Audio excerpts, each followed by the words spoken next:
चुनाव आयोग ने भी साबित कर दिया कि राहुल गांधी पप्पू है, अनाप शनाप बयानबाजी करता है और अनाप शनाप बयानबाजी का यही रिजल्ट होता है जिसको कोई मुद्दा नहीं होता है। इनके पास कोई मुद्दा नहीं है, ये सिर्फ और सिर्फ झूठ बोलते हैं, भ्रम फैलाते हैं, इसी काम में लगे रहते हैं। इन लोग की चल चलंती की बेड़िया है और ये लोग समझ चुके हैं कि आम जनता जो है फिर से एनडीए की सरकार लाने वाली है। ये लोग बेशरम लोग हैं, आरजेडी वाले, इनको आज भी शर्म नहीं आ रहा है। अंतिम दिन है विधानसभा का, कम से कम आज भी विधानसभा के बिल्डिंग से माफी मांगना चाहिए। तो बतावे उसमें से क्या गड़बड़ी है, इनको बताना नहीं। इनका भी इलेक्ट हुआ है हर बूथ पर, बतावे कहाँ गड़बड़ी है। इनको बताना नहीं, कुछ करना नहीं, केवल सदन में आके गुंडागर्दी करना। ये लोग काम करते हैं, लोग गाली देते हैं, मारते हैं, हत्या करते हैं, लूट करते हैं, बलात्कार करते हैं। इनका इतिहास रहा है। जब जब लालू जी, राबड़ी जी मुख्यमंत्री थे, जंगल राज कायम था, हत्या लूट का पूरा माहौल बना कर रखते थे। आप देख रहे हैं लाइव बिहार, मैं हूं आपके साथ असलम अब्बास। विधानसभा के अंदर जिस तरीके से विपक्ष और सत्ता पक्ष के बीच में बहसा बहसी हो रही है, उसको लेकर सदन के बाहर भी गर्मा गर्मी का माहौल दिख रहा है। सदन के बाहर भाजपा कोटे से दो मंत्री नीरज कुमार बबलू और संजय सरावगी ने राजद पर जोरदार तरीके से हमला बोला है। उन्होंने कह दिया है कि राजद के पास कोई मुद्दा नहीं है सिवाय गुंडागर्दी करने का। पहले सुनिए नीरज कुमार बबलू और संजय सरावगी क्या कुछ बोल रहे हैं। को पीछे उन्होंने छोड़ दिया, क्या कहेंगे इस मामले में प्रधानमंत्री का?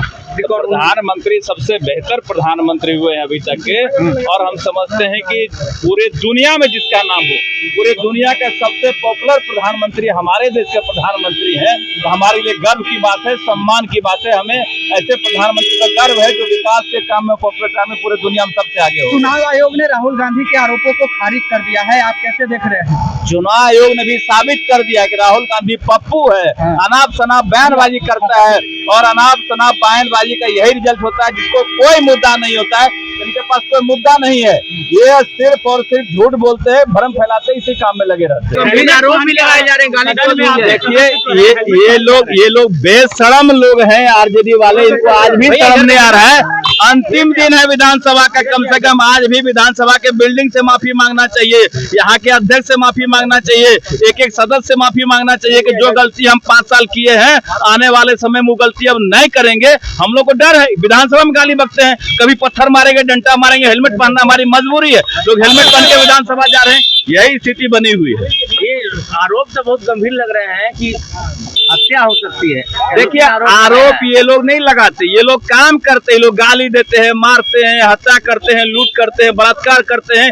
इनका इतिहास रहा है। जब जब लालू जी, राबड़ी जी मुख्यमंत्री थे, जंगल राज कायम था, हत्या लूट का पूरा माहौल बना कर रखते थे। आज क्या है, सुशासन है, सुशासन की तरह काम हो रहा है। अधिकार है और 95-96% डाटा तो अपलोड हो गया और इनके राजनीतिक दल के, इनके जिला अध्यक्षों को लिस्ट सौंप दी गई 4-4.5% जो बचे हुए हैं।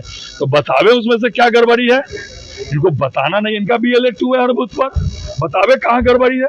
इनको बताना नहीं, कुछ करना नहीं, केवल सदन में आके गुंडागर्दी करना। आम जन, हम सरकार तो ये चाहती थी, अंतिम सत्र था तो सरकार ये चाहते थे कि ये कुछ ऐसा सुझाव देंगे सरकार को, लेकिन इन लोगों को सबसे कोई मतलब नहीं है। इन लोग की चल चलंती की बेड़िया है और ये लोग समझ चुके हैं कि आम जनता जो है फिर से एनडीए की सरकार लाने वाली है, इसलिए ये गुंडागर्दी कर।